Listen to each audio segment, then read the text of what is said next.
नमः सिद्धेभ्यः। ॐ नमः सिद्धेभ्यः। ॐ नमः सिद्धेभ्यः। ॐ शुद्धात्मने नमः। नमो अरिहन्ताणं नमो सिद्धाणं नमो आयर्याणं नमो वज्रायाणं नमो लोये सौवसाहूणं निट्ठवियट्ठकम्मं वीरं नमियूणपत्तसौवट्ठम् अणुभागस्सविहत्तिं जहो वै संपरुवेमो। यह श्री वीरसेन आचार्य रचित जयधोला टीका है, जो कषाय पाहुड़ तथा चूनी सूत्र ग्रंथों पर लिखी हुई है, जिनके कर्ता है गुणधर भट्टारक तथा यतिवृषभ आचार्य, जिन्होंने भगवान महावीर के उपदेश के अनुसार इन ग्रंथों की रचना की है। अभी हम 22 पृष्ठ पर आए हैं, 5वीं पुस्तक में 22 पृष्ठ 22 नंबर। विशेषार्थ अभी पढ़ेंगे। अनुभाग के विभक्ति की बात यहाँ चल रही है और उसके एक जीव की अपेक्षा काल हम देख रहे थे। ओघ में हमने देखा था, अभी यहाँ आदेश की अपेक्षा मार्गणाओं में देख रहे थे। उसका विशेषार्थ पढ़ेंगे तो कल क्या बात हो रही थी फिर याद आ जाएगी अपने। जिन पर्यायों में मौनी कर्म का उत्कृष्ट अनुभाग बंध हो सकता है, कहाँ हो सकता है? संगी, पंचेंद्रिय, पर्याप्त, मिथ्या दृष्टि होना चाहिए, तो वहां उसका उत्कृष्ट अनुभाग बंध हो सकता है। तो जिन जिन मार्गणाओं में होता है उनमें अनुत्कृष्ट अनुभाग का जघन्य काल एक समय बनता है। क्यों? अनुत्कृष्ट के साथ उस मार्गणा में जन्म लिया या उस मार्गणा में आया और दूसरे ही समय में उत्कृष्ट का बंध किया है, तो ये एक समय घटित हो सकता है। या उत्कृष्ट मरण के समय में या उस मार्गणा छोड़ने के पहले उत्कृष्ट था, अंतर्मूर्त मान लेते उत्कृष्ट रहा, फिर अनुत्कृष्ट हुआ और अनुत्कृष्ट के साथ वो मार्गणा छोड़कर अन्य मार्गणा में गया, तो भी एक समय घटित होगा। किंतु यदि उन पर्यायों में उत्कृष्ट अनुभाग बंध न हुआ हो, ऐसा भी हो सकता है कि पूरी लाइफ में उसको उत्कृष्ट अनुभाग उस पर्याय में उस मार्गणा में उसको होगा ही नहीं, और पिछले भव से भी उत्कृष्ट अनुभाग को न लाया गया हो, उसमें भी नहीं बांधा और पूर्व भव से भी नहीं लाया है, तो जीवन भर अनुत्कृष्ट अनुभाग की ही सत्ता रह सकती है। ये तो उन्होंने पहले नियम बताया। इसको हम सुनकर अभी डिराइव कर सकते हैं कौन सी मार्गणा में कितना हो सकता है काल। तो कहते इसी से, यानी इसी कारण से नरक गति में अनुत्कृष्ट अनुभाग का जघन्य काल एक समय और उत्कृष्ट काल अपनी अपनी उत्कृष्ट स्थिति प्रमाण कहा है। अनुत्कृष्ट की बात चल रही है, यानी उसने पूरे भव में उत्कृष्ट बांधा ही नहीं और ना ही पूर्व भव से लाया है, तो उसके अनुत्कृष्ट ही रहेगा। तो हमने 33 सागर देखा था नरक में। पंचेंद्रिय तिर्यंच आदि में तथा 3 प्रकार के मनुष्यों में, पंचेंद्रिय तिर्यंच आदि में पंचेंद्रिय तिर्यंच पर्याप्त और पंचेंद्रिय तिर्यंच योनिमति, और 3 प्रकार के मनुष्य में सामान्य मनुष्य, मनुष्य पर्याप्त और मनुष्यनी उत्कृष्ट अनुभाग बंध हो सकता है। अतः उनमें अनुत्कृष्ट अनुभाग का जघन्य काल एक समय बन जाता है। तथा इन मार्गणाओं की काय स्थिति, 2 शब्द आते हैं, एक होती है भव स्थिति और एक है काय स्थिति। भव स्थिति यानी एक लाइफ स्पैन उसका एक ही, और काय स्थिति का अर्थ है लगातार मनुष्य में से मनुष्य, मनुष्य में से मनुष्य, मनुष्य में से मनुष्य ही होता रहे, तो उत्कृष्ट कितने काल तक रहेगा उसको कहेंगे काय स्थिति। जैसे पंचेंद्रिय तिर्यंच अपनी मार्गणा हो तो पंचेंद्रिय तिर्यंच ही बना रहे तो फिर वो असंगी भी हो सकता है, संगी भी हो सकता है, अपर्याप्त भी हो सकता है, पर्याप्त भी हो सकता है। उसका उत्कृष्ट काल यहाँ काय स्थिति कहलाती है।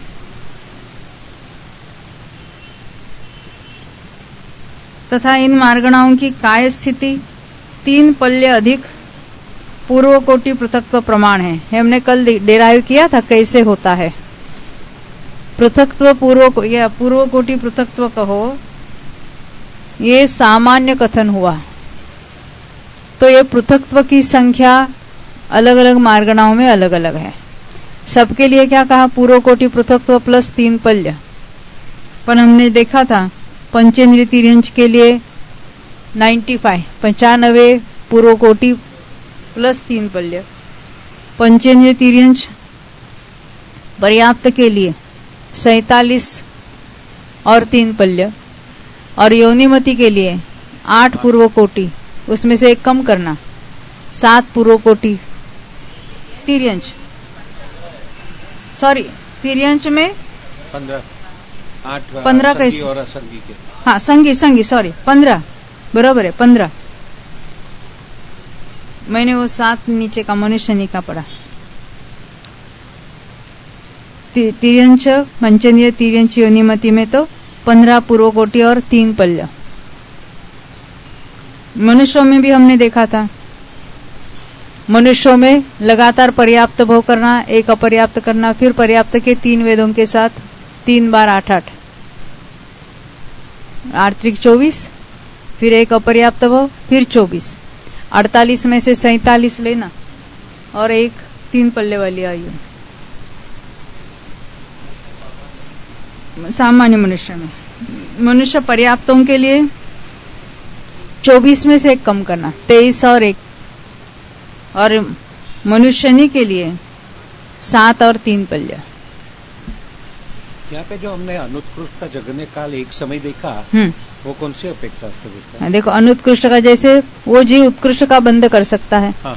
और उत्कृष्ट अनुभाग अंतर्मुहूर्त तक ही रहता है, उसके हाँ। बाद वो नियम से अनुत्कृष्ट हो ही जाता है। अब मरण के पहले हाँ। उत्कृष्ट में से अनुत्कृष्ट हुआ, एक समय तक अनुत्कृष्ट रहा और मरण होकर वो मनुष्य में से तिर्यंच में चला गया। पर तो वहां पे तो भावना बदल जाती है, इसीलिए मनुष्य में रहते हुए अनुत्कृष्ट एक समय हुआ ना, मरण के समय एक समय के लिए अनुत्कृष्ट रहा, बाद में मार्गणा ही बदल गई। यह अंतर नहीं देख रहे, अच्छा, काल देख रहे। अंतर में फिर उसी मार्गणा में लाना था हमको। चलो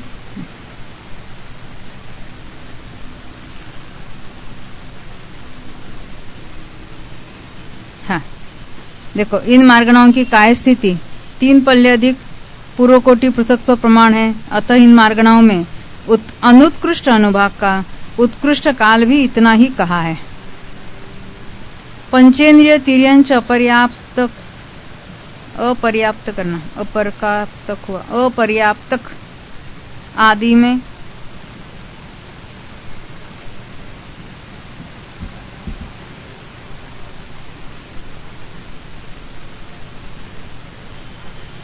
उत्कृष्ट अनुभाग बंध नहीं होता, वहां बंधन नहीं है।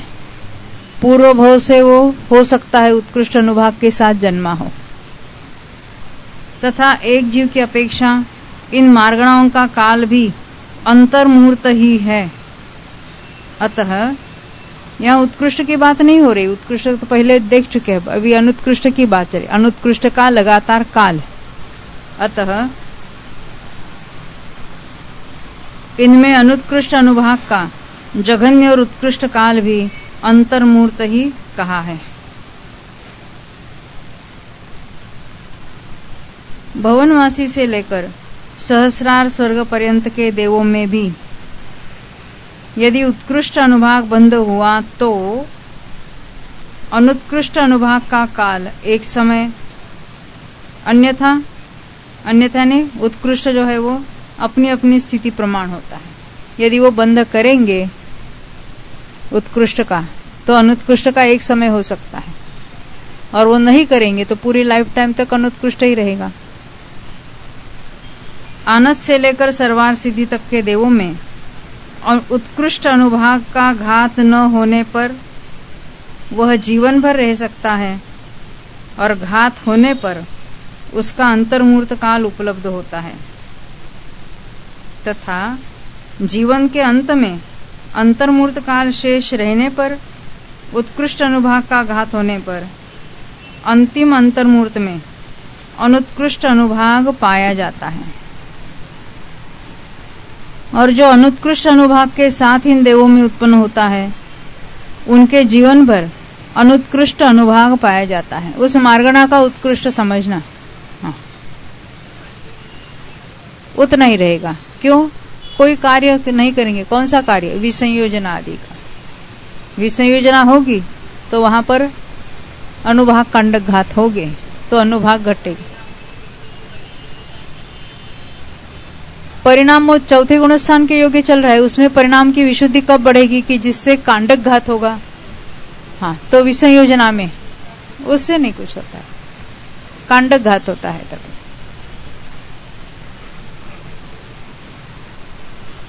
इसी से यहाँ उत्कृष्ट और अनुत्कृष्ट दोनों प्रकार के अनुभाग का जघन्य काल अंतर्मूर्त और उत्कृष्ट काल अपनी अपनी उत्कृष्ट स्थिति प्रमाण कहा है। ये तो कल हमने पढ़ा था, उसी का विशेषार्थ।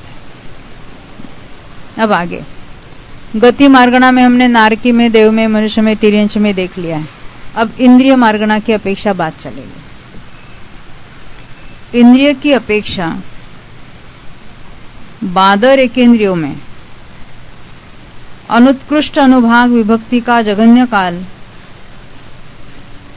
अंतर्मूर्तकम क्षुद्र भव ग्रहण प्रमाण। ऐसा क्यों लिखा है?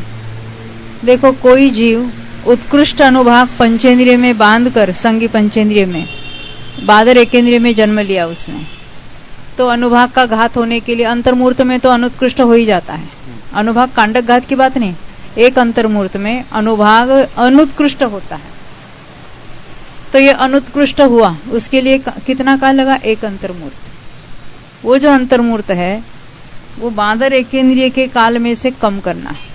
तो बादर एकेंद्रिय में रहने का कम से कम काल कितना है? तो बादर एकेंद्रिय लब्धि पर्याप्त जीव की जो आयु है वो भी मिनिमम आयु, उसको क्षुद्र भव कहते हैं। क्षुद्र भव ग्रहण, ये जो श्वास के 18वें भाग प्रमाण कहते हैं उसको यहाँ क्षुद्र भव ग्रहण कहा। उसमें से वो उत्कृष्ट में से अनुत्कृष्ट होने वाला काल माइनस करना, अंतर्मूर्त। जो बचा है उतना अनुत्कृष्ट का जघन्य काल।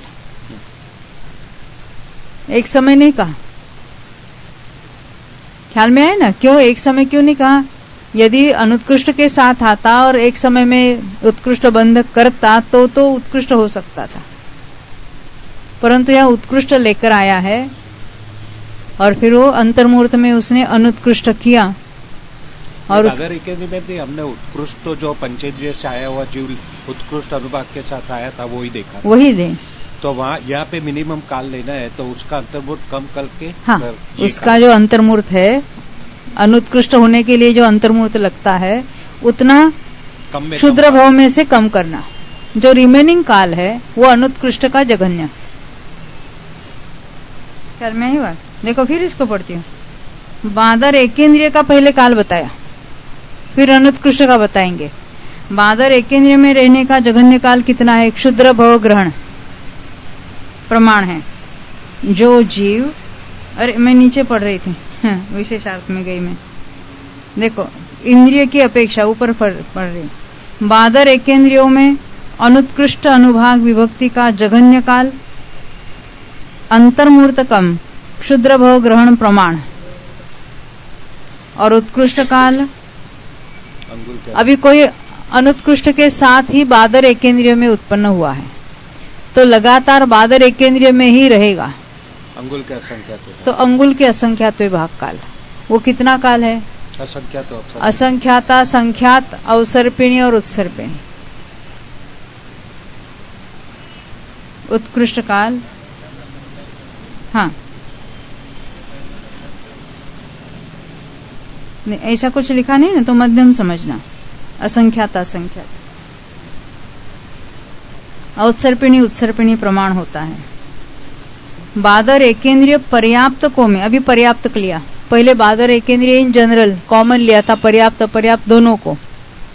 बादर एकेंद्रिय पर्याप्तकों में अनुत्कृष्ट अनुभाग विभक्ति का जघन्य काल उत्कृष्ट अनुभाग काल से कम अंतर्मूर्त प्रमाण है।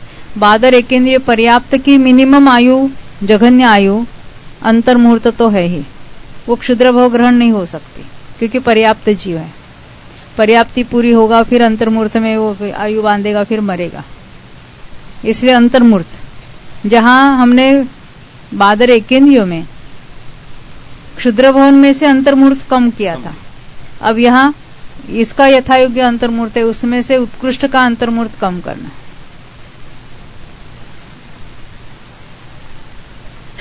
उत्कृष्ट अनुभाग अनुत्कृष्ट होने के लिए जितना काल लगता है उतना काल कम करना। अनुत्कृष्ट का तो हम डिराइव कर रहे हैं, माइनस किसको करना? उत्कृष्ट में से अनुत्कृष्ट होने के लिए जो अंतर्मूर्त लगता है, इसलिए मैंने कहा उत्कृष्ट का काल कम करना। उतने काल तक उत्कृष्ट रहा और बाद में अनुत्कृष्ट हुआ, तो इसकी मिनिमम आयु में से उत्कृष्ट में रहने का अंतर्मूर्त माइनस करेंगे तो अनुत्कृष्ट का काल आएगा। यहाँ पे ये अपर्याप्त और पर्याप्त बादर बताए है, उसका अलग अलग अंतर्मूर्त बताया है। जो उत्कृष्ट अनुभाग के साथ रहने का, तो वहां पे फर्क होगा कुछ? किसमें? अनुभाग में फर्क होगा क्या काल में? नहीं, काल में डेफिनेटली। लब्धि अपर्याप्तक में, लब्धि अपर्याप्तक में जघन्य आयु उसकी क्षुद्र भव है, उसमें से अंतर्मूर्त माइनस किया। यहाँ पे जो उत्कृष्ट काल जो माइनस करने का काल अनुभाग, हाँ वो तो उतना ही रहेगा, वो उतना ही माइनस करना, वो क्षुद्र भवन में से भव में से माइनस करना, और इसको जो मिनिमम इसकी पर्याप्त की आयु है उसमें से माइनस करना। और उत्कृष्ट काल यानी अनुत्कृष्ट में रहने का उत्कृष्ट काल। कोई जीव बादर एकेंद्रिय पर्याप्तों में जन्म लेता है अनुत्कृष्ट के ही साथ, और वहां तो कुछ उत्कृष्ट बांधने का सवाल नहीं है, तो लगातार बादर एकेंद्रिय पर्याप्त बादर एकेंद्रिय पर्याप्त बादर एकेंद्रिय पर्याप्त रहेगा तो कितने काल तक रहता है? तो संख्यात 1000 वर्ष। एक भोग की बात नहीं है, लगातार बादर पर्याप्त में रहने का काल। हाँ, बादर एकेंद्रिय जहां लिया वहां पर्याप्त और अपर्याप्त दोनों लिया। देखो, अकेले बादर एकेंद्रिय अपर्याप्त में रहने का लगातार काल अंतर्मूर्त, लगातार बादर एकेंद्रिय पर्याप्तों में रहने का काल संख्यात 1000 वर्ष। पण कभी पर्याप्त कभी अपर्याप्त भी मिलाते रहो तो कितना? अंगुल के असंख्यात विभाग। बादर एकेंद्रिय अपर्याप्तकों में, अभी अपर्याप्तकों की बात चल रही है। अनुत्कृष्ट अनुभाग विभक्ति का जघन्य काल उत्कृष्ट अनुभाग काल से कम क्षुद्र भव ग्रहण प्रमाण है। यही बात हमने सामान्य में घटित की थी, क्योंकि सामान्य लेते हैं तो पर्याप्त पर्याप्त में जो जघन्य उसको लेना था, है ना। अभी अकेले अपर्याप्त में घटित करना है तो कथन वही का वही होगा। और उत्कृष्ट काल अंतर्मूर्त है। किसकी बात चल रही है? बादर एकेंद्रिय अपर्याप्तकों में लगातार रहने का काल अनेक भव भी हो जाए तो भी अंतर्मूर्त ही होगा। सूक्ष्म एकेंद्रियों में, अभी ये सूक्ष्म एकेंद्रिय इन जनरल चल रही बात। अनुत्कृष्ट अनुभाग विभक्ति का जघन्य काल उत्कृष्ट अनुभाग काल से कम क्षुद्र भव ग्रहण प्रमाण है। क्योंकि सूक्ष्म एकेंद्रिय कहेंगे तो सूक्ष्म एकेंद्रियों में अपर्याप्तक की आयु कम है, उसको लेना, उसमें से उत्कृष्ट वाला अंतर्मूर्त कम करना। और उत्कृष्ट काल असंख्यात लोक है। क्या कहा? सूक्ष्म एकेंद्रिय इन जनरल कभी पर्याप्त कभी अपर्याप्त कभी पर्याप्त कभी अपर्याप्त। लगातार अपर्याप्त में रहे तो कितना काल रह सकता है? एक अंतर्मूर्त। लगातार पर्याप्त में भी रहे तो एक अंतर्मूर्त। परंतु सूक्ष्म जीवों में कभी पर्याप्त कभी अपर्याप्त कभी पर्याप्त कभी अपर्याप्त, तो असंख्यात लोक। देखो, अंगुल के असंख्यात भाग में असंख्यात असंख्यात उत्सर्पिणी अवसर्पिणी, तो असंख्यात लोक कितना बड़ा काल है। ख्याल में आती कुछ बात? अभी सूक्ष्म पर्याप्त पर्याप्त अलग करेंगे। सूक्ष्म एकेंद्रिय पर्याप्तकों में अनुत्कृष्ट अनुभाग विभक्ति का जघन्य काल उत्कृष्ट अनुभाग के काल से कम अंतर्मूर्त है, क्योंकि पर्याप्तों की जो आयु है जघन्य भी वो अंतर्मूर्त है, और उत्कृष्ट भी लगातार रहने का काल अंतर्मूर्त ही होगा, और उत्कृष्ट काल संपूर्ण अंतर्मूर्त प्रमाण है। ये असंख्यात लोग अनंत ही हो जाएगा ना? असंख्यात लोग कभी अनंत नहीं होगा। हाँ, क्यों नहीं होगा? असंख्यात लोक प्रमाण।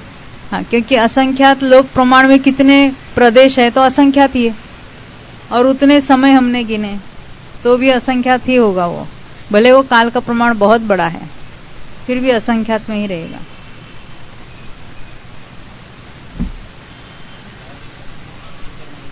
हाँ, बड़ा अंतर्मूर्त।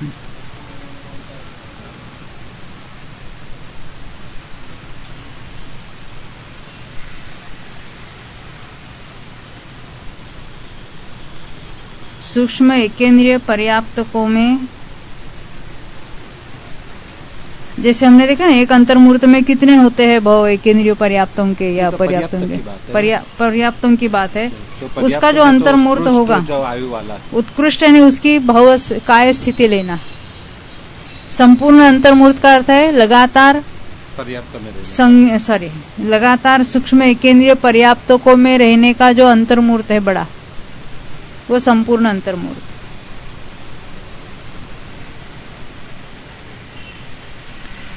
सूक्ष्म एकेंद्रिय अपर्याप्तकों के बादर एकेंद्रिय अपर्याप्त के समान भंग है, यानी उसमें से क्षुद्र भव में से वो माइनस करना है, और बड़ा से बड़ा काल भी अंतर्मूर्त कहेंगे।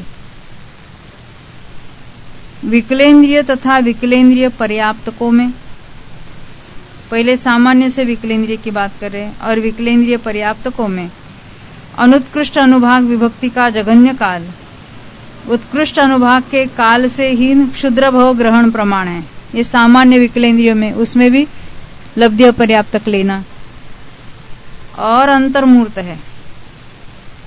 ये विकलेंद्रिय सामान्य में रहने का, ये और अंतर्मूर्त किसके लिए कहा? विकलेंद्रिय पर्याप्तक के लिए कहा। अनुत्कृष्ट विभक्ति का जघन्य काल विकलेंद्रिय पर्याप्तकों में कितना होगा? जघन्य काल। तो विकलेंद्रियों की जो जघन्य आयु है पर्याप्तों की कितनी होगी? अंतर्मूर्त। उसमें से वो उत्कृष्ट का काल कम करना।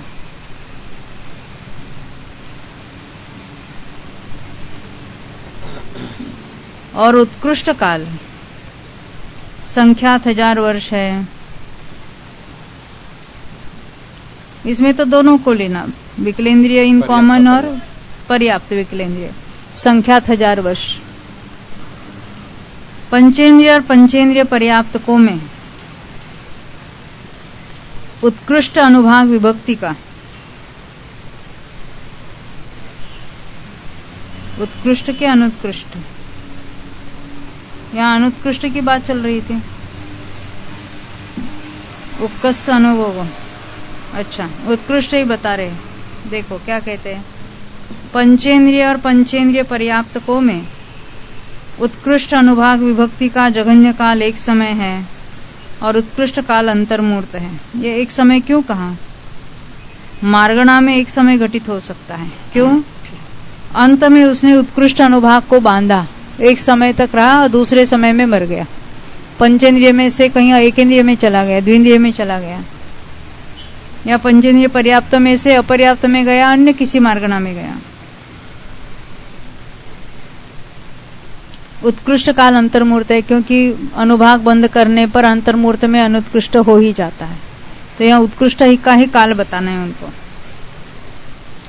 अनुत्कृष्ट अनुभाग विभक्ति का जघन्य काल एक समय है। ये हमने देखा था, उत्कृष्ट में से अनुत्कृष्ट हुआ और एक समय में मर गया या अन्य मार्गणा में उत्पन्न हुआ। और उत्कृष्ट काल क्रम से, अभी पंचेंद्रिय इन जनरल बात चल रही है, यहाँ तिर्यंच मनुष्य की बात नहीं, पंचेंद्रियों में रहने का उत्कृष्ट काल क्रम से पूर्व कोटि पृथक्त्व अधिक 1000 सागर जिसको हम साधिक 1000 सागर कहेंगे। और अकेले पंचेंद्रिय पर्याप्तकों में रहने का उत्कृष्ट काल 100 पृथक्त्व सागर।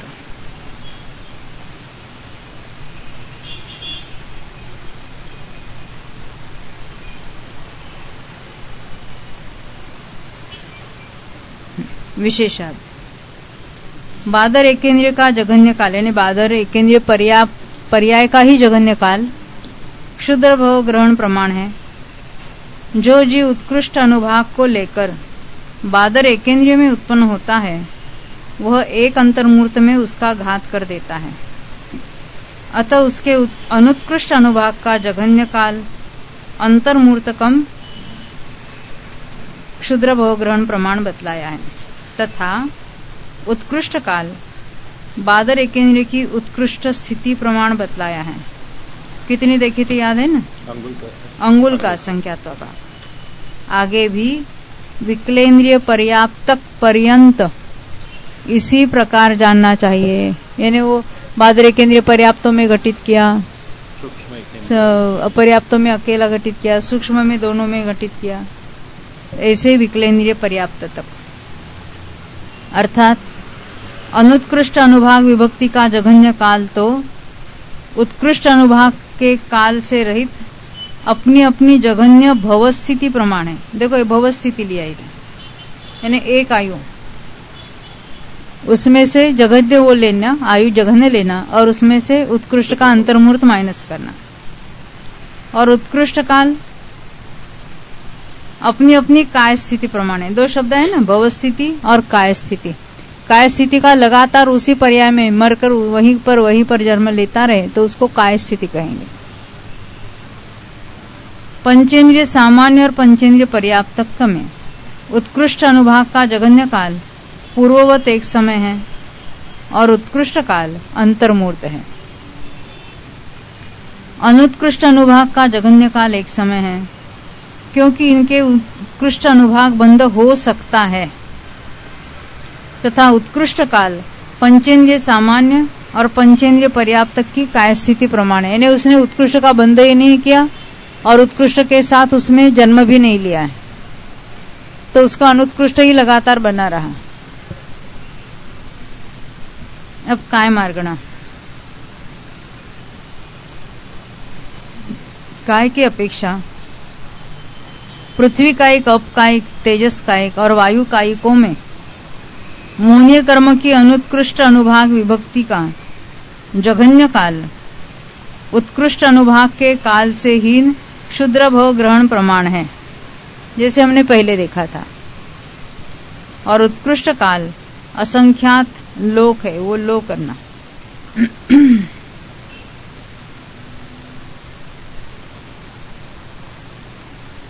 हमने बादर एकेंद्रिय इन जनरल भी यही बात देखी थी, असंख्यात लोग।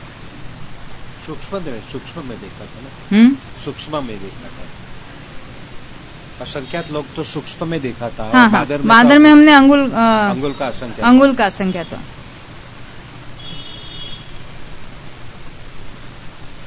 यहाँ एक एक काय में बात लिया। सूक्ष्म में हमने असंख्यात लोग देखा था, अब यहाँ सूक्ष्म भी है और बादर भी है, दोनों इकट्ठा लिया, परंतु अपनी अपनी काय अलग अलग ली। वहां सभी एकेंद्रिय इकट्ठा लिया था। तो यहाँ पृथ्वी का एक लिया, वहां पे बादर और सूक्ष्म दोनों लेना है। हाँ, जब वो पृथ्वी का एक लेते तो बादर पृथ्वी का एक, सूक्ष्म पृथ्वी का एक, पर्याप्त सब आ गए। देखो यहाँ किसको छोड़ा, कौन से काय वाले को? वनस्पति को। 5 में से वनस्पति को छोड़ा, क्योंकि निगोद में ही रहने का उत्कृष्ट काल कितना है? 2.5 पुद्गल पर रहता है। इसी प्रकार अभी जो हमने देखा है उसी प्रकार बादर पृथ्वी कायिक, बादर जल कायिक, बादर तेजस कायिक और बादर वायु कायिकों में जानना चाहिए, किंतु इतनी विशेषता है कि इनमें उत्कृष्ट काल कर्म स्थिति प्रमाण है। एक एक काय अलग लिया है और उसमें बादर लिया है, बादर एकेंद्रिय नहीं लिए। यहाँ पर कर्म स्थिति प्रमाण का अर्थ होता है 70 कोड़ा कोड़ी सागर।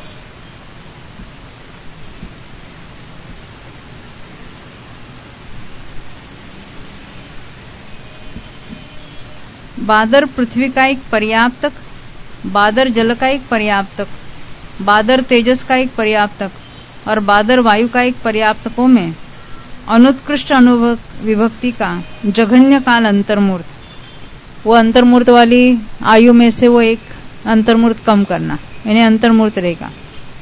और उत्कृष्ट काल संख्यात 1000 वर्ष है, जैसे हमने एक केंद्रीय पर्याप्तक में भी लिया था, बादर एक केंद्रीय पर्याप्तक में। तथा इन्हीं अपर्याप्तकों में बादर एक केंद्रीय अपर्याप्तक के समान भंग है। यानी जघन्य में तो क्षुद्र भवन में से अंतर्मूर्त कम करना और उत्कृष्ट में पूरा अंतर्मूर्त लेना।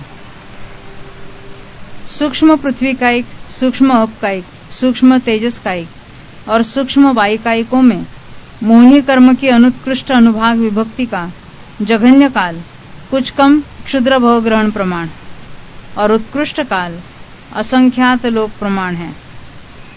जैसे हमने सूक्ष्म में देखा था ना, असंख्यात लोक प्रमाण।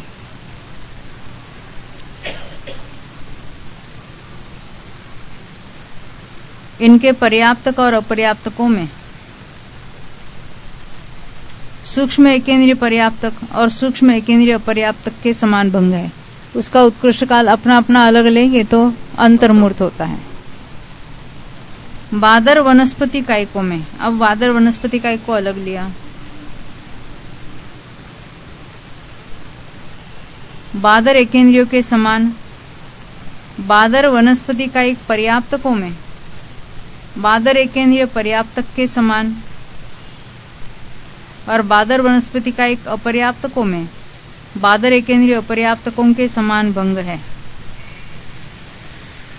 सूक्ष्म वनस्पति कायिक तथा उनके पर्याप्त और अपर्याप्तकों में क्रम से सूक्ष्म एकेंद्रीय पर्याप्तक और सूक्ष्म एकेंद्रीय अपर्याप्तक के समान भंग है।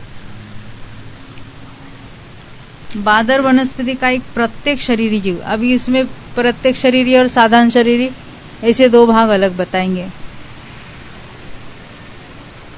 बादर वनस्पति का एक प्रत्येक शरीरी पर्याप्त और अपर्याप्त जीवों में बादर पृथ्वी का एक पर्याप्त और बादर पृथ्वी का एक अपर्याप्त के समान भंग है। निगोदिया जीवों में, अभी इसमें अलग बात कर रहे हैं। मोहनीय कर्म की अनुत्कृष्ट अनुभाग विभक्ति का जघन्य काल कुछ कम क्षुद्र भव ग्रहण प्रमाण है और उत्कृष्ट काल 2.5 पुद्गल परावर्तन प्रमाण है। यहाँ डिफरेंस है, इसलिए इसको अलग से बताया।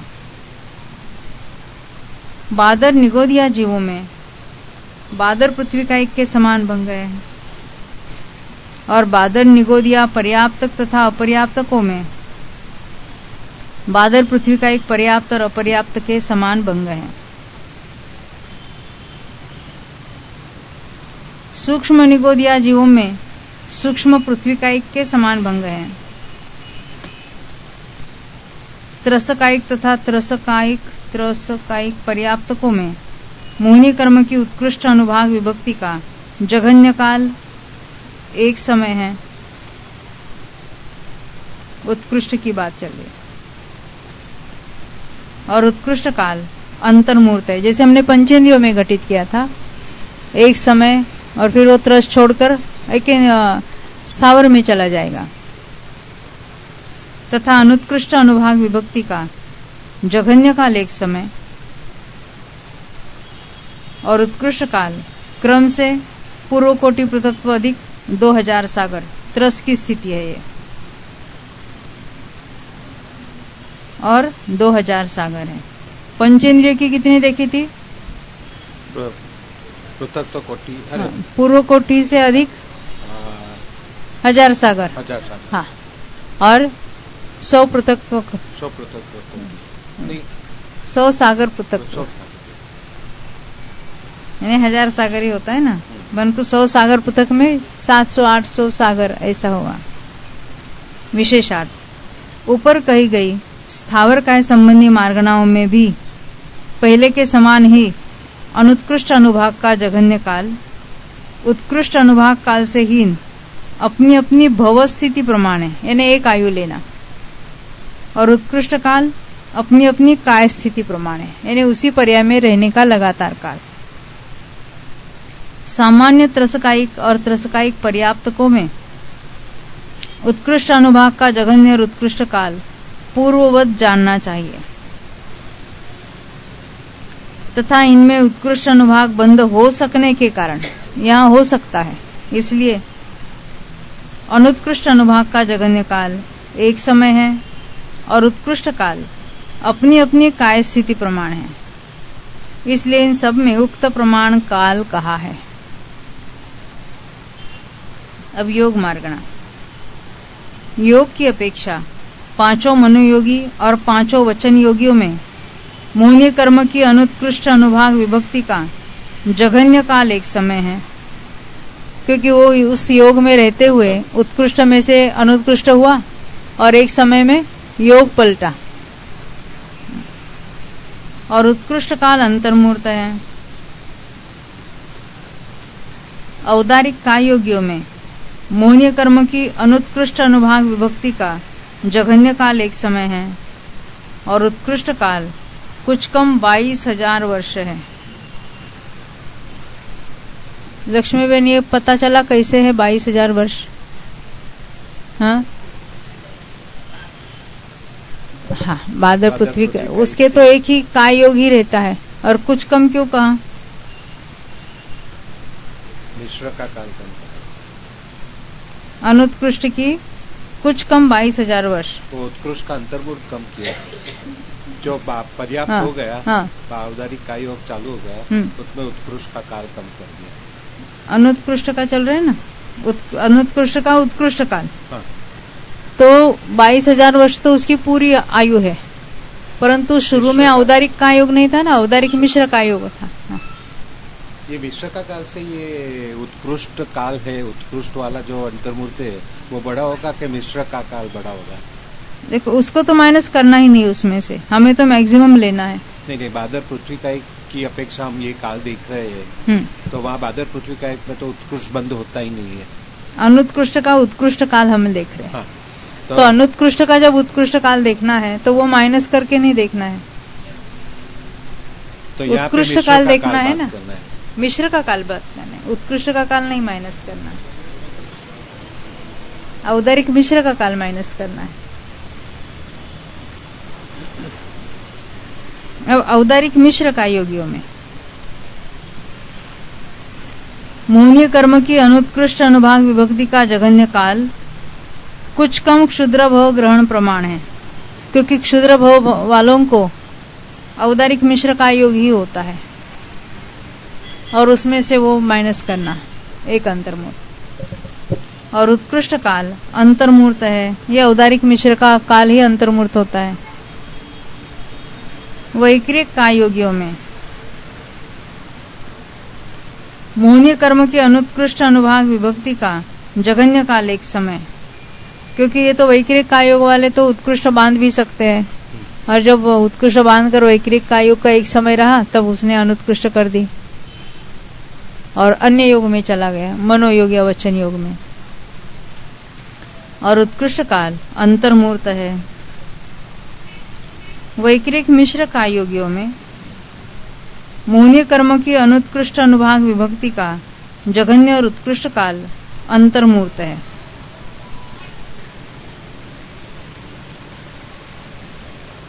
कर्मण काय योगियों में मोहिनी कर्म की उत्कृष्ट और अनुत्कृष्ट विभक्ति का जघन्य काल एक समय और उत्कृष्ट काल 3 समय है।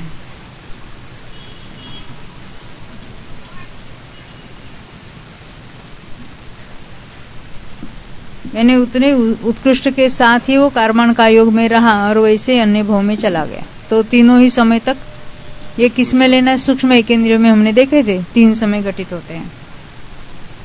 आहारक काय योगी और आहारक मिश्र काय योगियों में मोहिनी कर्म की उत्कृष्ट और अनुत्कृष्ट अनुभाग विभक्ति का जघन्य और उत्कृष्ट काल अंतर्मूर्त है, क्योंकि ये तो जितना है उतना ही अनुभाग रहेगा, इसमें कोई कार्य नहीं होगा क्षपण आदि का।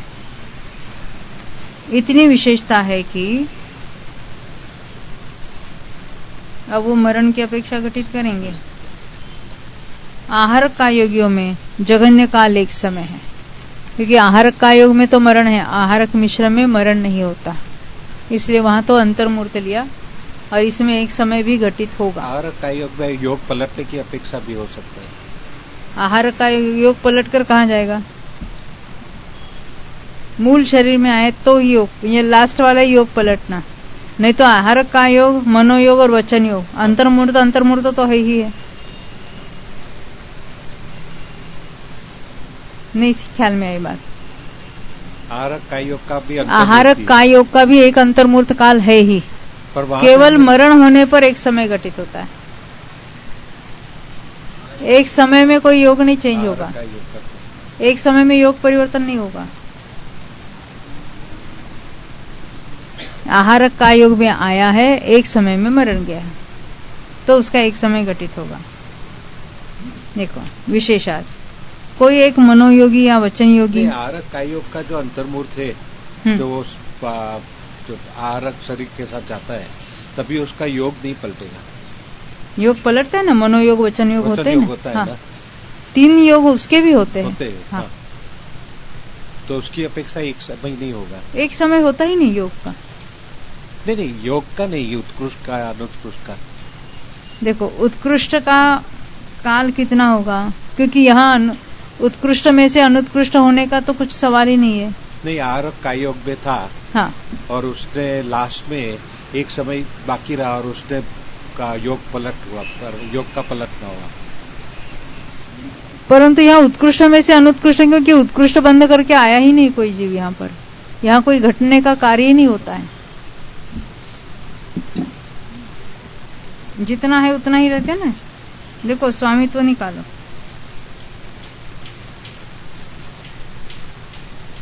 यहाँ तो हम काल देख रहे हैं, स्वामित्व में देखना वो आहारक का योगी वाले की, उसमें जघन्य किसके होता है उसकी बात नहीं, उत्कृष्ट हमको देखना है। उत्कृष्ट 18 में तो जघन्य लिखा है।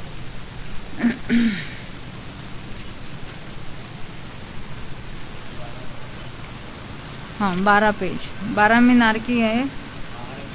आहारक का योग 13 में है नीचे।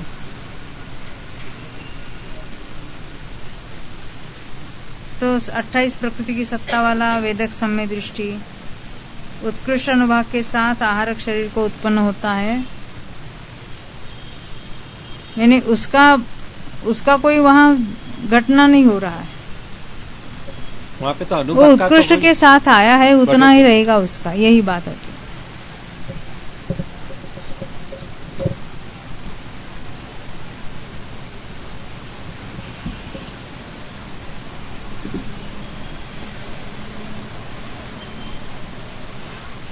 उत्कृष्ट अनुभाग वाला। विशेषार्थ, कोई एक मनोयोगी या वचन योगी उत्कृष्ट अनुभाग का विनाश करके उस समय अनुत्कृष्ट, ये आहारक की बात नहीं चल रही है, सामान्य की बात चल रही। उस समय अनुत्कृष्ट अनुभाग वाला हुआ जब उसके मनोयोग या वचन योग का काल एक समय शेष रहा, यानी उसके बाद उसका योग पलटेगा। इस प्रकार एक समय तक विवक्षित योग के साथ अनुत्कृष्ट अनुभाग में रहा और दूसरे समय में योग बदल गया, तो विवक्षित वचन योग या मनोयोग में अनुत्कृष्ट अनुभाग का जघन्य काल एक समय होता है। ये बात ख्याल आई?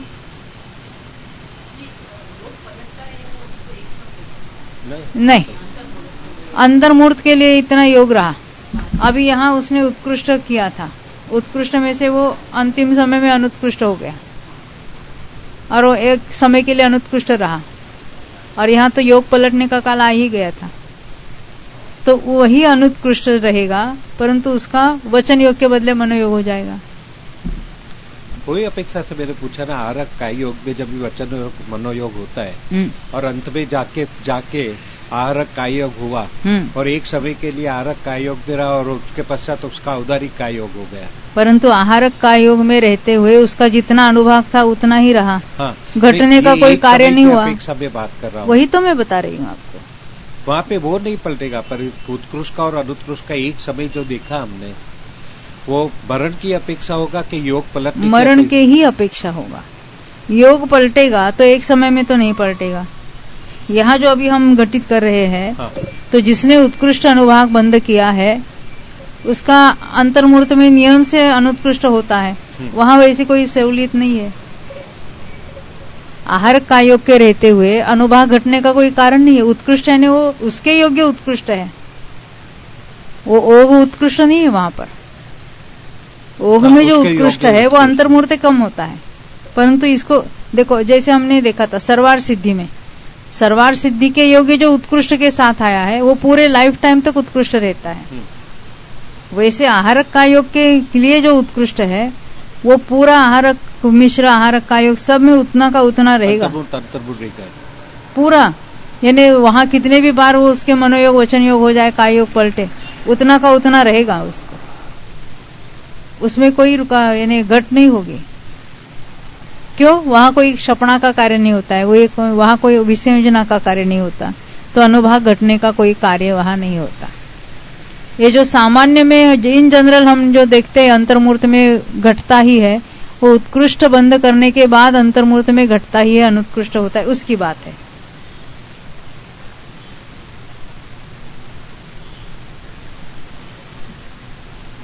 ये हमें विशेषार्थ पढ़ रहे थे।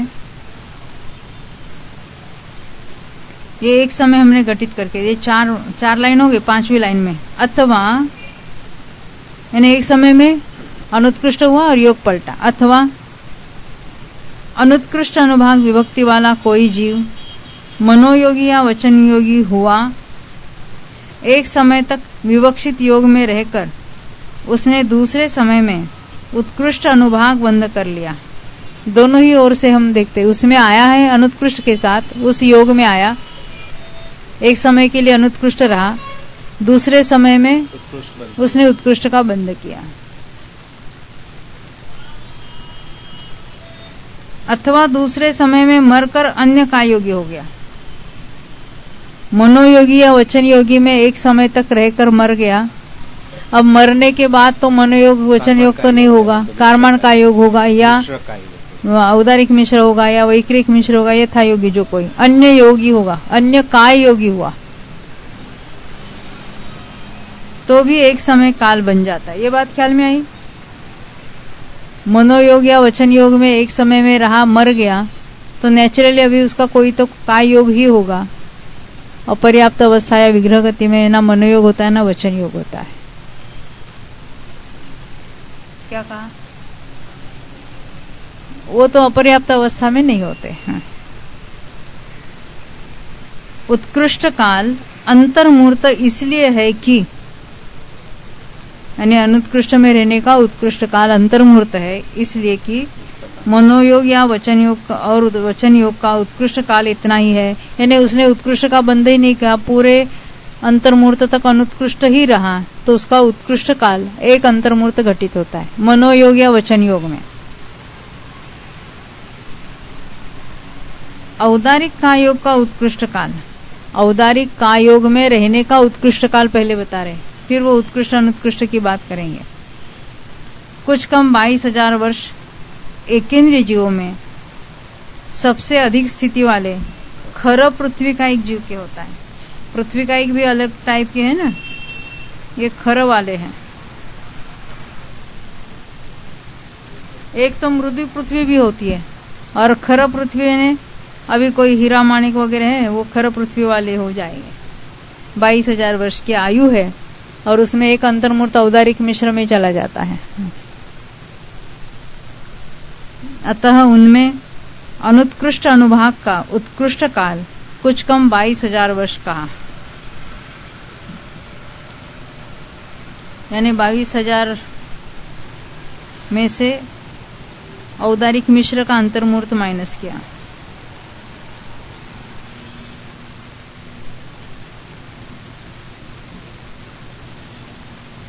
जो जीव उत्कृष्ट अनुभाग के साथ वैक्रिक मिश्र का योगी हुआ और उत्कृष्ट अनुभाग का काल बीतने पर वह अनुत्कृष्ट अनुभाग वाला हो गया,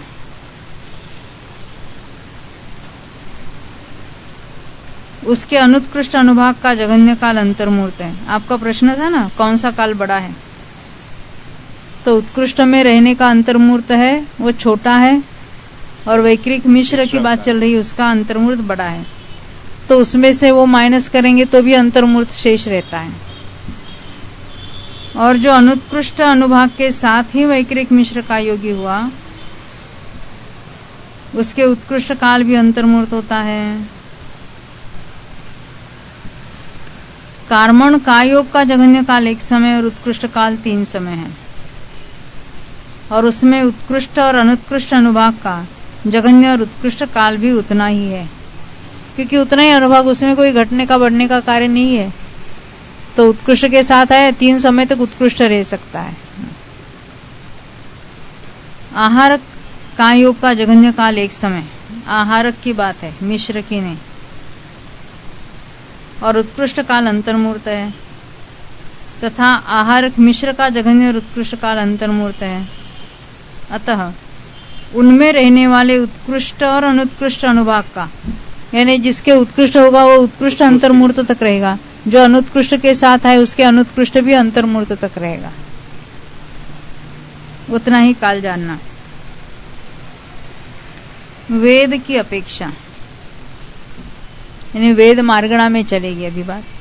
स्त्री वेदी और पुरुष वेदियों में मोहनीय कर्म की अनुत्कृष्ट अनुभाग विभक्ति का जघन्य काल 1 समय है।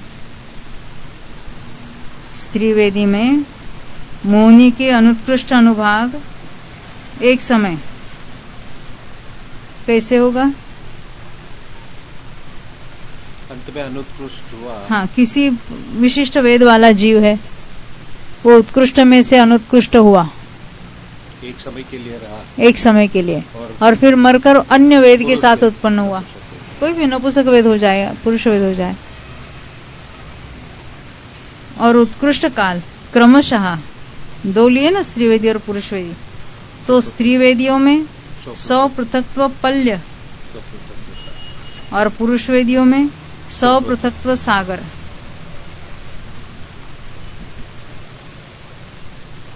अपगत वेदी में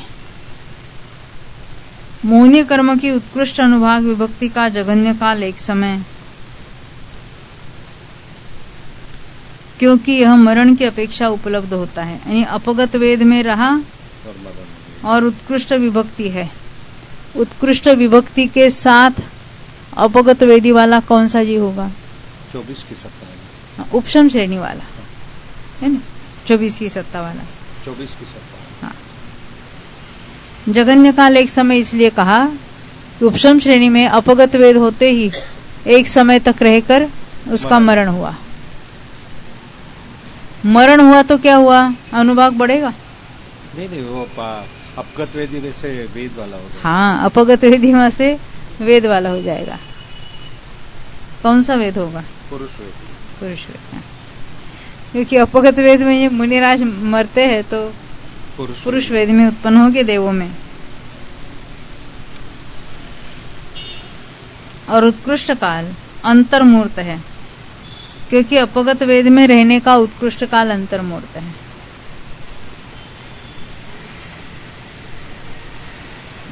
ये ऊपर माहनीय दिख रहा है, मोहनीय, अपगत वेदी में मोहनीय।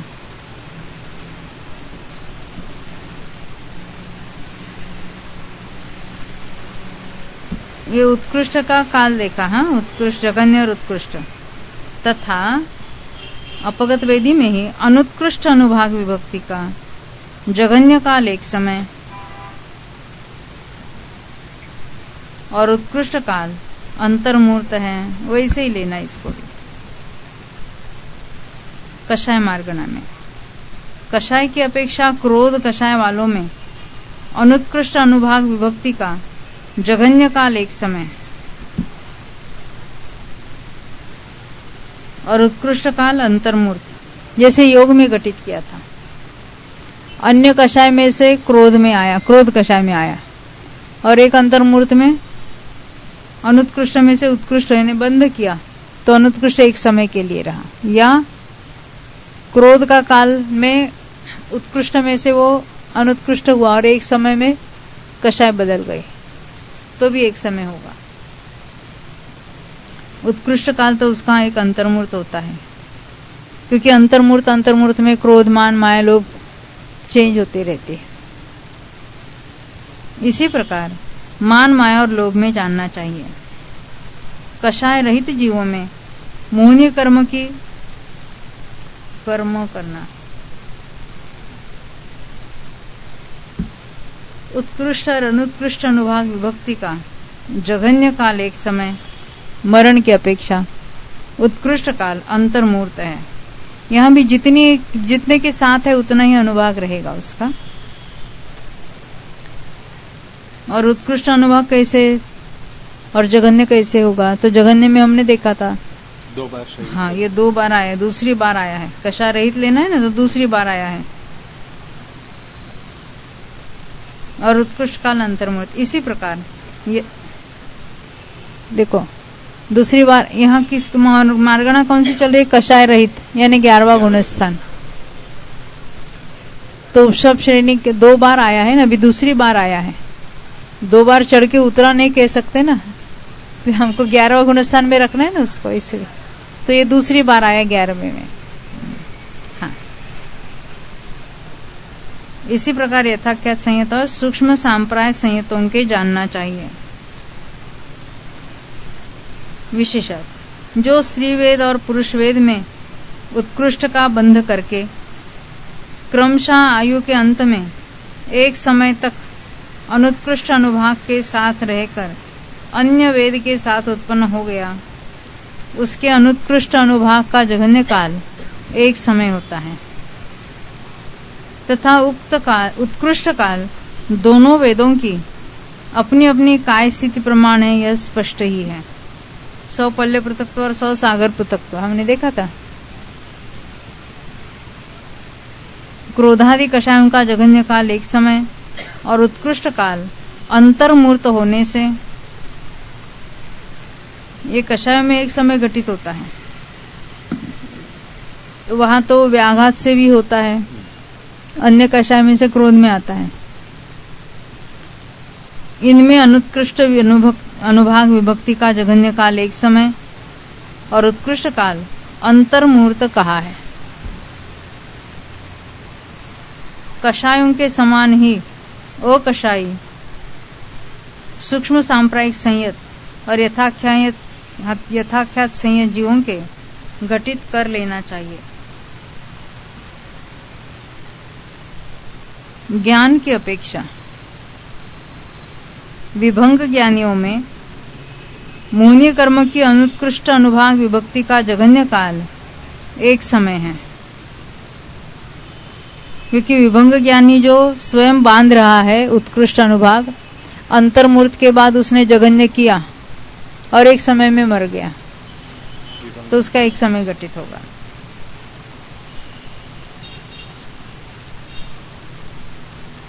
और उत्कृष्ट काल कुछ कम 33 सागर है। मैं वही 33 सागर में कुछ कम क्यों कहा?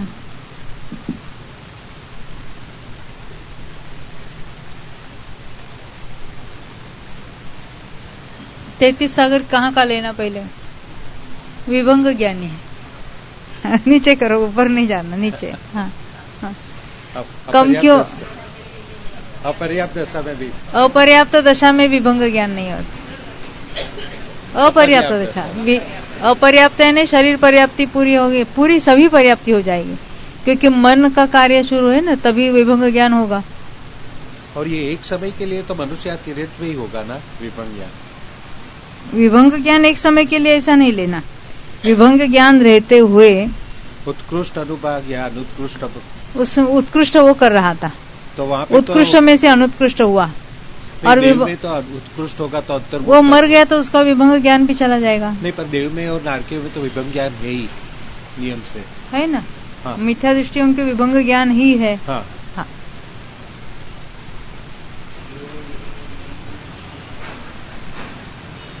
तो विभंग ज्ञान के 31 सागर, हाँ, उत्कृष्ट स्थिति 31 सागर में कुछ कम होगा।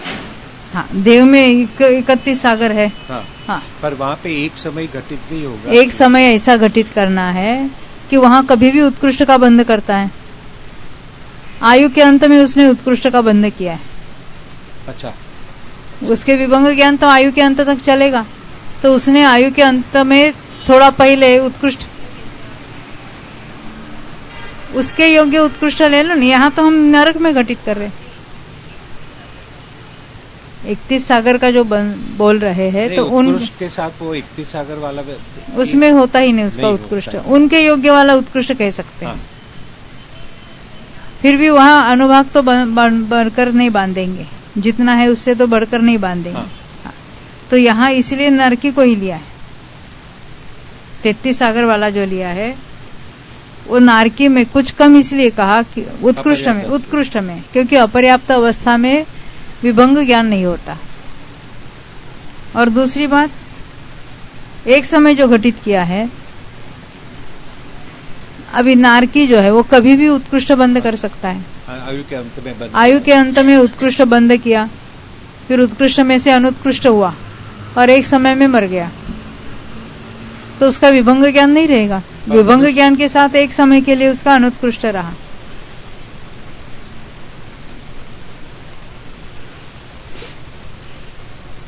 आभिनिबोधिक ज्ञानी, श्रुतज्ञानी और अवधि ज्ञानियों में ये सारे समय दृष्टि है। मोहनीय कर्म की उत्कृष्ट अनुभाग विभक्ति का, ये जो अभी मार्गणाओं में जो उत्कृष्ट कहते हैं, तो उनके अपने योग्य उत्कृष्ट लेना, क्योंकि ये समय दृष्टि है तो द्विस्थानिक ही होता है उनका उत्कृष्ट भी। जघन्य काल एक समय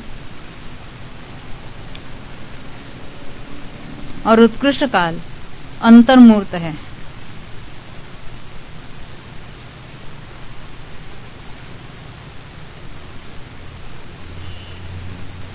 और अनुत्कृष्ट अनुभाग विभक्ति का जघन्य काल अंतर्मूर्त और उत्कृष्ट काल कुछ अधिक 66 सागर है। यानी अनुत्कृष्ट के साथ उसमें रहने का काल लिया अंतर्मूर्त और उत्कृष्ट काल कुछ अधिक 66 सागर।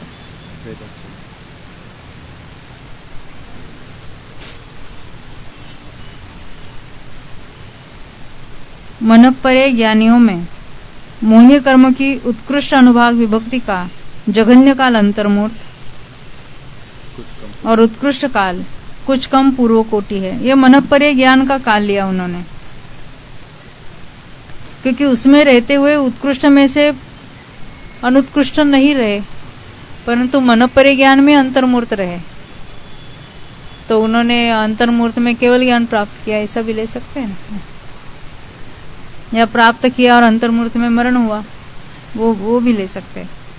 और उत्कृष्ट काल कुछ कम पूर्व कोटि है। ये मनपरे ज्ञान में रहने का उत्कृष्ट काल। 8वें साल के बाद संयम प्राप्त किया, मनपरे ज्ञान प्राप्त हुआ और पूर्व कोटि तक रहे, तो कुछ कम पूर्व कोटि। इसी प्रकार अनुत्कृष्ट अनुभाग विभक्ति का भी काल होता है। यानी उत्कृष्ट के साथ रहे तो उत्कृष्ट कहेंगे, अनुत्कृष्ट के साथ रहे तो अनुत्कृष्ट कहेंगे। विशेषात, जो नारकी विभंग ज्ञानी होने के दूसरे समय में अनुत्कृष्ट अनुभाग विभक्ति वाला हो जाता है, यह दूसरी अपेक्षा ली, मरण भी नहीं ली। क्या लिया है? ये उत्कृष्ट के साथ नरक में आया है, तो शुरू में तो उसके तो वैक्रिक मिश्र वगैरह वो चल रहा था, और अंतर्मूर्त में जब वो अनुत्कृष्ट हो जाता है, विभंग ज्ञानी होने के दूसरे समय में अनुत्कृष्ट हो गया। यहाँ पे उत्कृष्ट का काल वो मिश्र का काल से बड़ा बताया। अनुत्कृष्ट जो उत्कृष्ट के साथ आया, एक मिनट, विभंग ज्ञानी होने के दूसरे समय में अनुत्कृष्ट अनुभाग विभक्ति हो जाता है, ये ऐसा कैसा उल्टा? देखो पढ़ो फिर।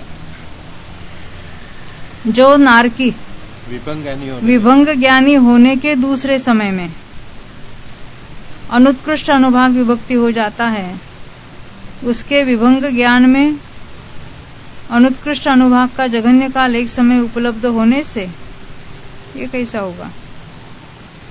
उत्कृष्ट का एक समय घटित होगा, दूसरे समय में अनुत्कृष्ट हुआ है तो उत्कृष्ट के साथ एक समय रहा वो।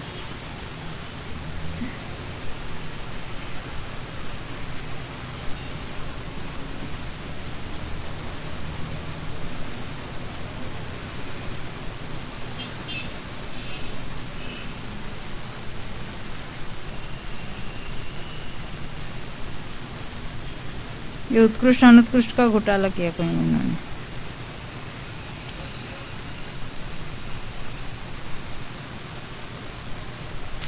उत्कृष्ट अनुभाग विभक्ति वाला हो जाता चाहिए।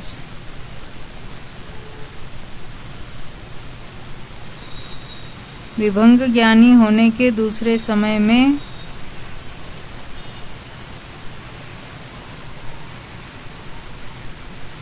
उत्कृष्ट अनुभाग विभक्ति वाला हो जाता चाहिए। यानी विभंग ज्ञानी के पहले समय में अनुत्कृष्ट था और दूसरे समय में उसने उत्कृष्ट का बंध किया। पेंसिल से करो उत्कृष्ट।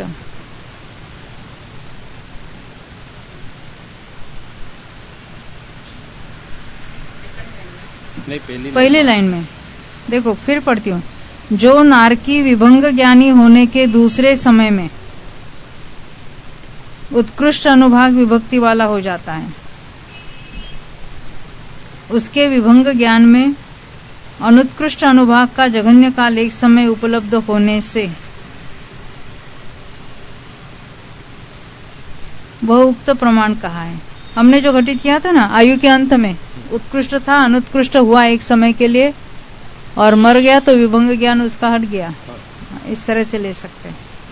तथा 7वें नरक में विभंग ज्ञान का उत्कृष्ट काल कुछ कम 33 सागर होने से अनुत्कृष्ट अनुभाग का उत्कृष्ट काल कुछ कम 33 सागर कहा है। आविनिबोधिक ज्ञान आदि तीनों ज्ञानों का जघन्य काल अंतर्मूर्त है और उत्कृष्ट काल साधिक 66 सागर है। इसलिए इनमें अनुत्कृष्ट अनुभाग का जघन्य और उत्कृष्ट काल उक्त प्रमाण कहा है। इन तीनों ज्ञानों में उत्कृष्ट अनुभाग का उत्कृष्ट काल अंतर्मूर्त है, यह तो स्पष्ट ही है।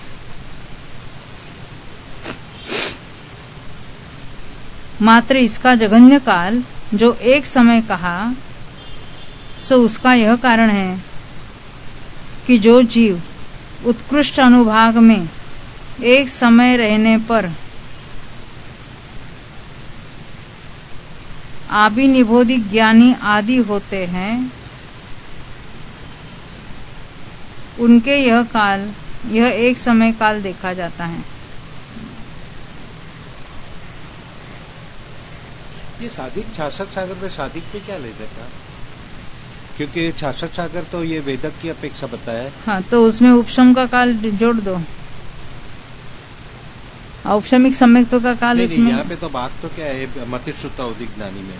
हाँ, तो मतिश्रुत यानी वो सम्यक दृष्टि तो होने चाहिए। बराबर है। तो वहाँ पे साधिक 66 सागर के पश्चात तो वो लंबी आयु वाले देव में भी जा सकता है। 66 सागर के पश्चात तो उसका अनुत्कृष्ट ही रहेगा। कौन से लंबी वाले? 66 सागर कौन सी अपेक्षा का है वो मैंने देखो आविनिबोधिक ज्ञान पहले उन ज्ञान का जघन्य काल कितना है? अंतर्मूर्त ज्ञान का ही हाँ। क्योंकि अंतर्मूर्त में वो मिथ्या दृष्टि हो गया। और 32 श्रुता अवधि का एक मैक्सिमम काल कितना है? हमने तो आविनिबोधिक तीनों ज्ञानों का जघन्य काल अंतर्मूर्त और उत्कृष्ट काल साधिक 66 सागर है। 3 ज्ञान तो वो क्षायिक होने पर भी रहेंगे। हाँ, तो क्षायिक हो गए, उसके पश्चात तो वो लंबा काल के लिए वो देव में भी जा सकता है। कृतकृत्य वेदक होगा, वो तो देव में भी जाएगा। हाँ। तो उसकी लंबी आयु हो जाएगी। तो साधिक में क्या? फिर देखो, ये हम किसमें साधिक घटित कर रहे हैं? ऊपर देखना, मूल में आविनिबोधिक ज्ञानी श्रुत ज्ञानी मिला ना, और अवधिक ज्ञानी हाँ। मौनी की उत्कृष्ट अनुभाग विभक्ति का जघन्य काल एक समय तो समझ में आए। ये साधिक 66 सागर दिया है। और उत्कृष्ट काल अंतर्मूर्त, यही वहां पर। और अनुत्कृष्ट अनुभाग विभक्ति का हाँ। जघन्य काल अंतर्मूर्त और उत्कृष्ट काल, अनुत्कृष्ट काल चल रहे ना। हाँ। उत्कृष्ट काल कुछ अधिक 66 सागर है, तो कुछ अधिक में वो क्षायिक का भी जोड़ देना, क्योंकि जब तक वो अनुत्कृष्ट ही रहेगा, जघन्य भी कर दिया तो भी अनुत्कृष्ट ही रहेगा। हाँ। हाँ। नहीं तो सादिक में तो बहुत बड़ा काल हो जाएगा ना पीछे, क्योंकि वो हाँ होने दो, ये वेदक का 66 लिया, आगे कितना ले सकते हैं? आगे वो सर्वार्थ सिद्धि भी 33 वाला ले लो, और क्या है। और पीछे लास्ट वाला मनुष्य भोग, वही वो उसको लेके ही लेगी ना।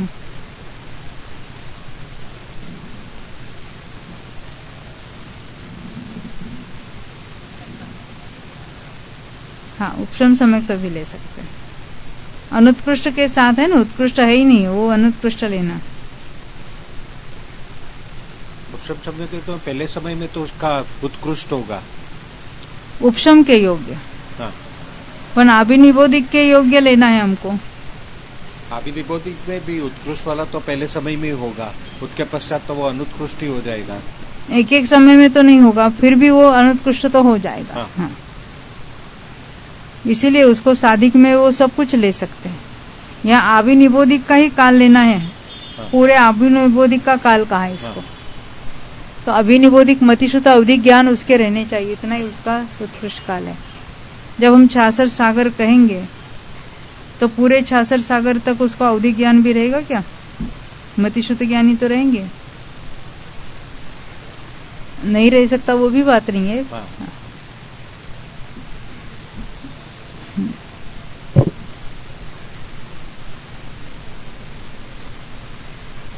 हाँ, देखो हम नीचे मन परे ज्ञान का भी पढ़ेंगे। मन परे ज्ञान का जघन्य काल अंतर्मूर्त और उत्कृष्ट काल कुछ कम एक पूर्व कोटि है, इसलिए इसमें उत्कृष्ट और अनुत्कृष्ट दोनों का जघन्य काल अंतर्मूर्त और उत्कृष्ट काल कुछ कम एक पूर्व कोटि कहा। वो उत्कृष्ट हो या अनुत्कृष्ट, उसमें रहने का काल उसका। यहाँ उत्कृष्ट अनुभाग का जघन्य काल एक समय संभव नहीं है।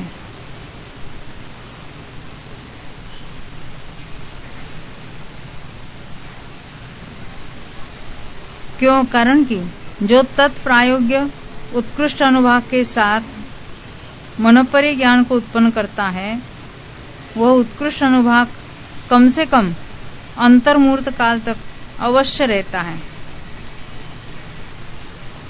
तथा उत्कृष्ट अनुभाग का उत्कृष्ट काल जो कुछ कम एक पूर्व कोटि कहा है, उसका कारण यह है कि क्रिया के बिना उत्कृष्ट अनुभाग का घात न होकर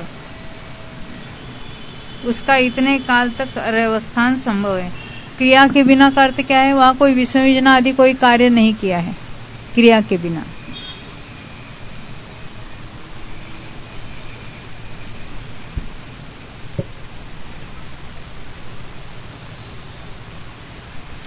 अभिनिबोधिक ज्ञानी में तो लिया था एक समय, मनोपरे ज्ञान में नहीं लिया। अब नीचे का देखते हैं। संयम की अपेक्षा संयतों में मोहनीय कर्म की उत्कृष्ट अनुभाग विभक्ति का जघन्य काल अंतर्मूर्त, यानी संयम का ही काल लिया उन्होंने, अंतर्मूर्त, और उत्कृष्ट काल कुछ कम एक पूर्व कोटि है, क्योंकि क्रिया के बिना अनुभाग का घात नहीं होता। यानी 8वें वर्ष के बाद उन्होंने संयम प्राप्त किया है पूरी लाइफ। हाँ, और वहां कोई विसंयोजना आदि का कार्य नहीं किया। अनुत्कृष्ट अनुभाग विभक्ति का, संयतों में ही बात चल रही है, अनुत्कृष्ट अनुभाग विभक्ति का जघन्य काल अंतर्मूर्त और उत्कृष्ट काल कुछ कम पूर्व कोटि है। इसी प्रकार सामायिक संयत, छेदोपस्थापना संयत, परिहार विशुद्धि संयत और संयता संयतों के जानना चाहिए। इतनी विशेषता है कि सामायिक और छेदोपस्थापना को रह गया।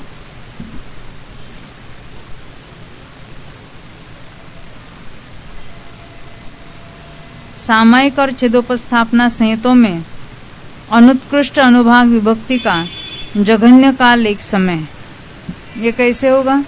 एक समय में मरण हो गया छठे गुण से। कब? नहीं। अच्छा, वो सूक्ष्म संप्राय से एक समय में। हाँ, उपशम श्रेणी में चढ़कर उतरने वाले का 90 में आते ही सामयिक छदोपस्थापना शुरू हुआ और एक समय में मरण हुआ, तो उसका होगा है विशेषण। तो सामयिक छेद, अच्छा, अनुत्कृष्ट तो उत्कृष्ट में भी हो सकता है। नहीं, उत्कृष्ट वाला नहीं हो सकता एक समय। ये अनुत्कृष्ट का एक समय बताया। हाँ, अनुत्कृष्ट का एक समय लिया है यहाँ पर, क्योंकि सामयिक छेदोपस्थाप ने उत्कृष्ट तो जो छठे श्रेणी चढ़ने के पहले उसको घटित करेंगे वेदक सम्य दृष्टि के। देखो विशेषार्थ, यहाँ सब काल का स्पष्टकरण मनपरे ज्ञान के समान कर लेना चाहिए। मात्र सामयिक संयम और छेदोपस्थापना संयम का जघन्य काल एक समय होने से ये उपशम श्रेणी में मरण, उतरते समय मरण, 90 में आते ही मरण होगा, तो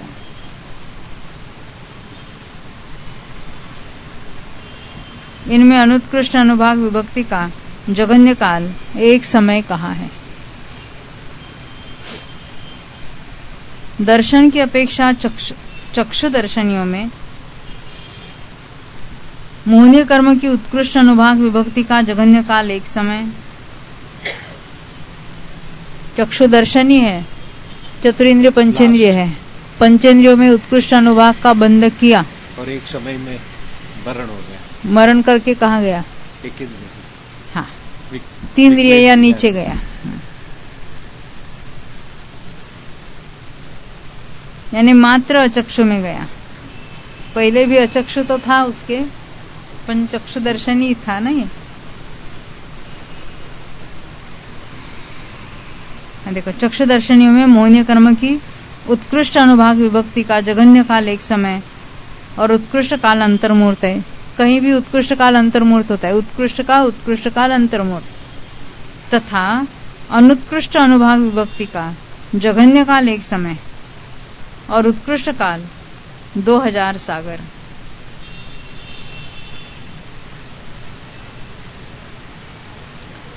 अवधि दर्शनियों में अवधि ज्ञानी के समान भंग है। विशेषार्थ, जो चक्षु दर्शनी भव के अंतिम समय में उत्कृष्ट या अनुत्कृष्ट अनुभाग करके मरकर द्वितीय समय में अचक्षुदर्शनी हो जाता है, उस चक्षुदर्शनी के उत्कृष्ट और अनुत्कृष्ट अनुभाग का जघन्य काल एक समय देखा जाता है। इसलिए वह उक्त प्रमाण कहा, शेष कथन स्पष्ट ही है। अब लेशा की अपेक्षा कृष्ण, नील और कापोत लेशा वालों में मोहनीय कर्म की अनुत्कृष्ट अनुभाग विभक्ति का जघन्य काल एक समय और उत्कृष्ट काल, देखो एक समय तो हम मनुष्य तिर्यंचों में भी घटित करते हैं, क्योंकि जैसे हमने योग का और क्रोध का एक एक अंतर्मूर्त देखा और उस विशिष्ट योग या कषाय में या यहाँ लेशा में आने पर उसका वो चेंज हो गया, अनुत्कृष्ट के साथ आए, बाद में उत्कृष्ट बांधा, ऐसा भी हो सकता है ना। हाँ, तो जघन्य एक समय होगा और उत्कृष्ट काल क्रमशः कुछ अधिक 33 सागर, क्योंकि कृष्ण लेशा में रहने का काल है कुछ अधिक 33, क्योंकि वहां जाने के पूर्व एक अंतर्मूर्त तक कृष्ण लेशा शुरू हुई, कृष्ण लेशा में मरण हुआ, कृष्ण लेशा में वहां 33 सागर बिताए और उसी लेशा के साथ यहाँ मनुष्य में आया या तिर्यंच में आया। मनुष्य में तो नहीं आएगा, तिर्यंच में ही आएगा, 7वें नरक से लाना है ना। हाँ, तो कुछ अधिक 33 सागर, कुछ अधिक 17 सागर और कुछ अधिक 7 सागर हैं। ये कृष्ण की उत्कृष्ट आयु, नील की उत्कृष्ट आयु और कापोत की उत्कृष्ट आयु ली। तेजोलेशा और पद्मलेशा वालों में मोहनीय कर्म की उत्कृष्ट अनुभाग विभक्ति वाला विभक्ति का जघन्य काल एक समय और उत्कृष्ट काल अंतर्मुहूर्त है।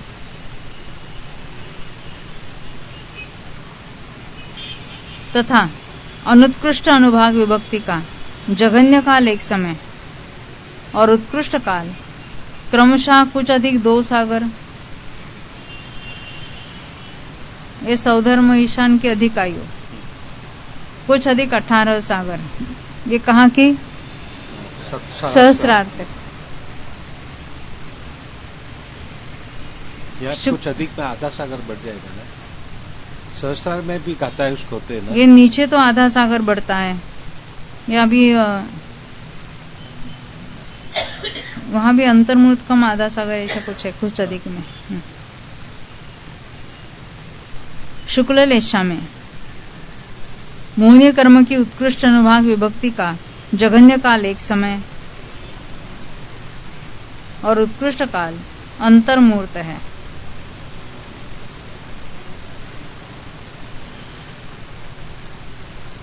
तथा अनुत्कृष्ट अनुभाग विभक्ति का जघन्य काल अंतर्मुहूर्त और उत्कृष्ट काल कुछ अधिक 33 सागर है। ये शुक्ल रेशा का उत्कृष्ट काल है यहाँ पर विशेषार्थ।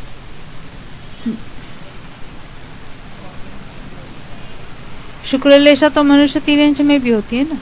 हाँ, कुछ अधिक 33 सागर में ऐसा ही है, वो वहां जाने वाला शुक्ल लेशा में ही मरेगा और वहां से आकर शुक्ल लेशा में ही जन्मेगा। तो पूर्व का और अंत का दोनों ही अंतर्मुहूर्त बढ़ाने।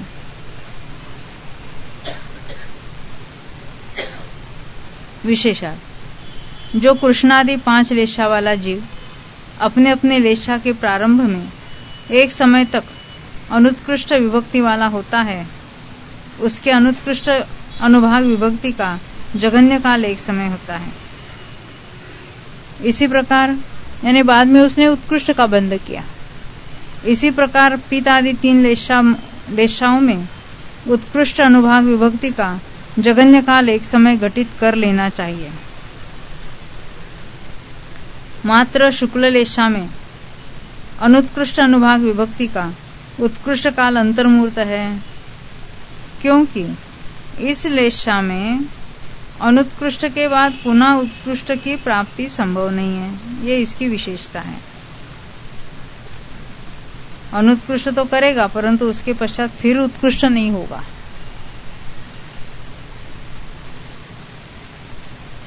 शेष कथन स्पष्ट ही है।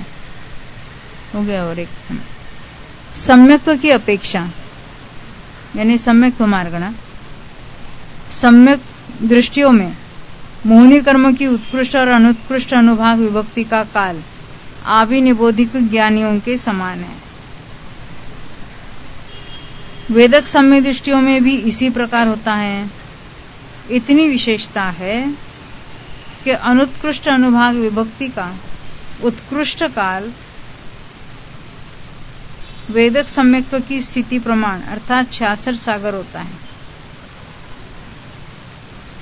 क्षायिक सम्य दृष्टियों में मोहनीय कर्म की उत्कृष्ट अनुभाग विभक्ति का जघन्य काल अंतर्मुहूर्त, क्योंकि क्षायिक प्राप्त करने के बाद उसने अंतर्मुहूर्त में उपशम श्रेणी चढ़ी या श्रेणी चढ़ी है, और उत्कृष्ट काल कुछ अधिक 33 सागर है। इसी प्रकार अनुत्कृष्ट अनुभाग विभक्ति का भी काल होता है। उपशम सम्य दृष्टियों में मोहनीय कर्म की उत्कृष्ट अनुभाग विभक्ति का जघन्य और उत्कृष्ट काल अंतर्मुहूर्त है।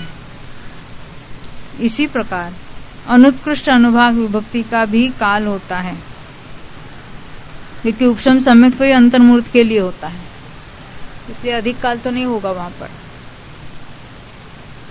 सासाधन सम्य दृष्टियों में मोहनीय कर्म की उत्कृष्ट अनुभाग विभक्ति का जघन्य काल एक समय और उत्कृष्ट काल 6 आवली है। ये गुणस्थान का काल बताया। इसी प्रकार अनुत्कृष्ट अनुभाग विभक्ति का भी काल होता है। सम्यक मिथ्या दृष्टियों में मोहनीय कर्म की उत्कृष्ट अनुभाग विभक्ति का जघन्य काल एक समय और यानी उत्कृष्ट के बाद वो अनुत्कृष्ट कर देगा। उत्कृष्ट काल अंतर्मूर्त है और अनुत्कृष्ट अनुभाग विभक्ति का जघन्य और उत्कृष्ट काल अंतर्मूर्त है। इस सासाधन सम्यक दृष्टियों में द्विस्थानी ही होगा ना? हाँ, सासाधन में द्विस्थानिक हमने देखा था, परंतु वो सासाधन के लिए उत्कृष्ट अनुत्कृष्ट समझना वहां पर।